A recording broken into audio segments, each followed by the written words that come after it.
Bon, il se trouve que j'étais World Builder cette année pour Ubisoft. Là, j'y suis plus pour le moment. C'est un jeu dont je ne peux pas vraiment parler, c'est un AAA. Donc c'est un futur hit, et puis je peux le confirmer accessoirement. World Builder, vous voyez ce que c'est, World Builder? Alors, pour vous donner un ordre d'idée, sur mon contrat, il y avait marqué que mon job, c'était écrire les lois du monde, ce qui est quand même assez chic.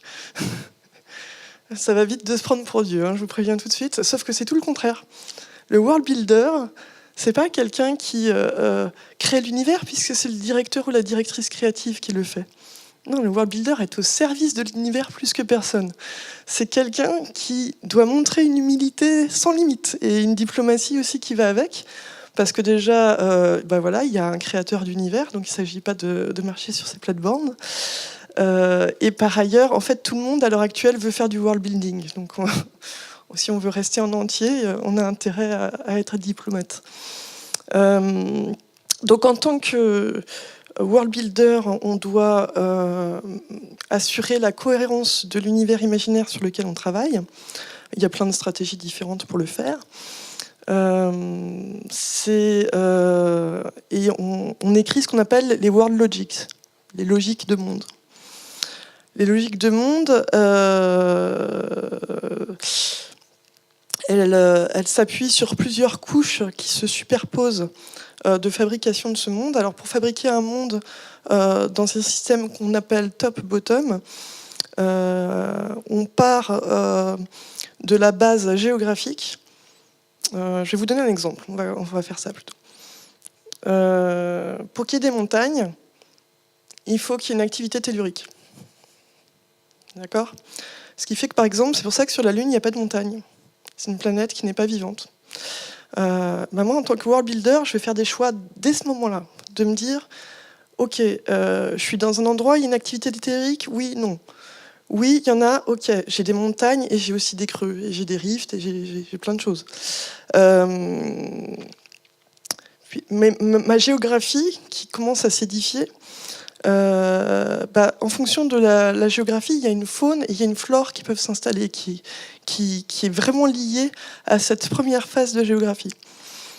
En fonction de ça, les êtres humains arrivent. Et eux, ils s'installent où? Ils s'installent dans les endroits qui sont les plus intéressants pour eux. Souvent à côté d'une rivière, ils créent des villes à côté des rivières, etc.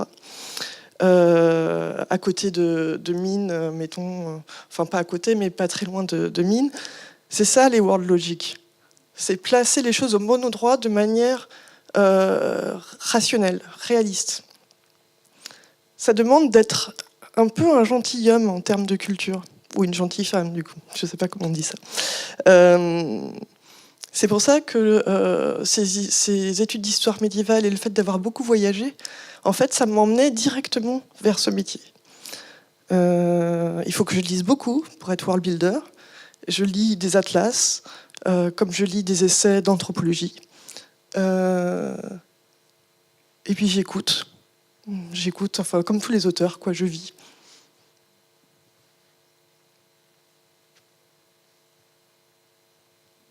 Alors, je vous ai parlé de ce top-bottom, donc partir vraiment dans une logique historique d'évolution. Mais en réalité, c'est un peu théorique en fait. Il faudrait faire ça, mais la réalité, c'est que la création, elle est mue par des désirs, et des désirs d'équipe en plus, dans la création d'une IP. Et souvent, on a des visions. Ce qui nous habite, c'est pas la vie tellurique d'une planète. Ce qui nous habite, c'est que tout d'un coup, on voit un personnage dans un moment de bravoure, je sais pas, en train de combattre un dragon. C'est des visions comme ça qui nous amènent à créer un univers. C'est pas l'activité tellurique de la planète. Donc, il y a un petit conflit d'intérêts là, c'est que si on voulait correctement world builder une IP, il faudrait être en top-bottom. Mais la réalité, c'est que les gens qui fabriquent l'IP sont mus par des désirs qui sont du bottom-top. C'est le contraire. Et en fait, il faut gérer cette allée-venue en tant que world builder. Le dernier truc dont je voulais vous parler, c'est ce nouveau lien. Enfin, j'ai l'impression qu'il y a un nouveau lien très particulier entre le world building et le marketing. Enfin, les nouvelles IP et le marketing. Il a toujours existé, hein, je ne vais pas dire le contraire, mais là, moi, je commence à voir l'intérêt de travailler avec des gens du marketing. Pourquoi? Pas uniquement pour des raisons financières et tout ça, moi je m'en fous en tant que world builder. Non, c'est juste que les gens du marketing ont une capacité d'action, de proposition qui est extrêmement forte. Ce qui fait que moi j'ai travaillé beaucoup avec le marketing, qui travaillait avec moi sur l'univers, directement. Ils étaient capables de, en fait, une capacité de communication de cet univers qui moi me manquait. Moi, je peux écrire 600 pages, si vous voulez, sur un univers.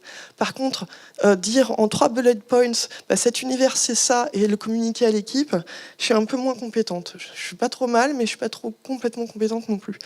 Là, le marketing arrive, tellement habitué à transmettre une idée rapidement, que du coup, on fait une fine équipe.